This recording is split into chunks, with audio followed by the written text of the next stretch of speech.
Chapter 1, Luxury Store Kicked Out Black Teen. Seconds later, regret hit them hard. The sun was already hanging high above the sprawling city, its golden beams bouncing off the mirrored windows of skyscrapers that towered like monuments of power and money, but in a modest neighborhood on the south side, 16-year-old Jamal Anderson tied his worn sneakers, the ones he had patched with glue twice this month, and slipped an envelope thick with crumpled bills into his hoodie pocket. His heart beating fast, not because he was nervous about where he was going, but because he had waited for this day for nearly a year, every dollar inside that envelope earned by hours of pushing lawnmowers under the blazing summer heat, stacking heavy grocery boxes late into the night shift, and tutoring younger kids in math with patience far beyond his age, each small job contributing to the dream that had kept him going through all the weariness.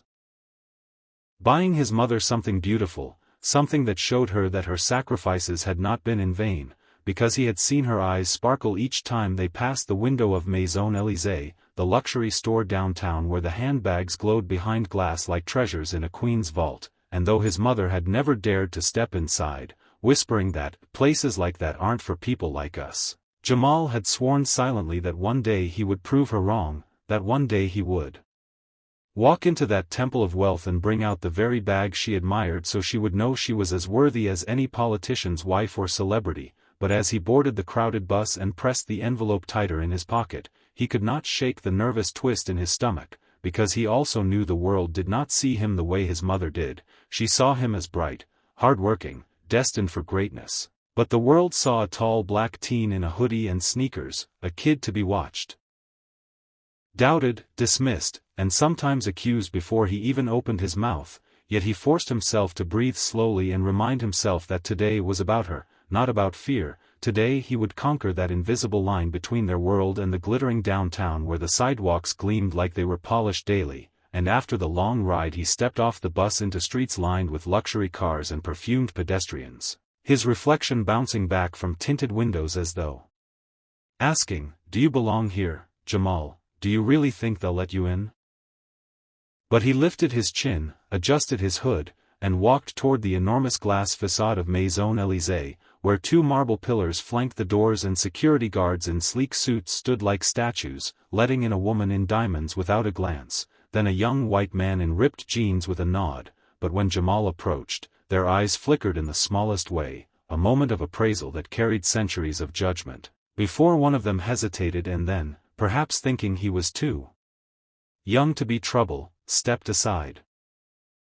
The doors parted and cool, perfumed air rushed out, carrying notes of leather, jasmine, and wealth, and Jamal felt as if he had crossed into another world where the floor glowed under crystal chandeliers and handbags gleamed in glass cases under spotlights like art. But before he could take 2 steps, the assistant manager, Victoria, spotted him, her high heels clicking across the polished marble as she wore a mask of a smile that didn't reach her cold blue eyes, the kind of smile used to usher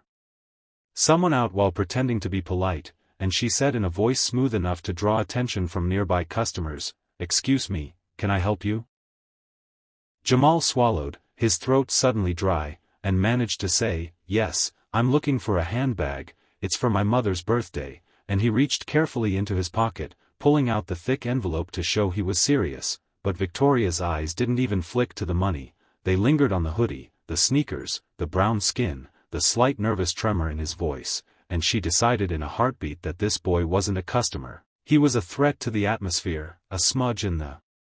pristine fantasy her store sold. So she gave a short laugh and said, "I'm sorry, but this store isn't really for browsing, we only assist serious clients," and when Jamal insisted softly, "I am serious, I've been saving all year," she cut him off with sharper words, her voice now loud enough to make 2 women carrying shopping bags glance over curiously. "We don't allow loitering here, sir, and if you don't leave, I'll have security escort you out," and before he could even protest, her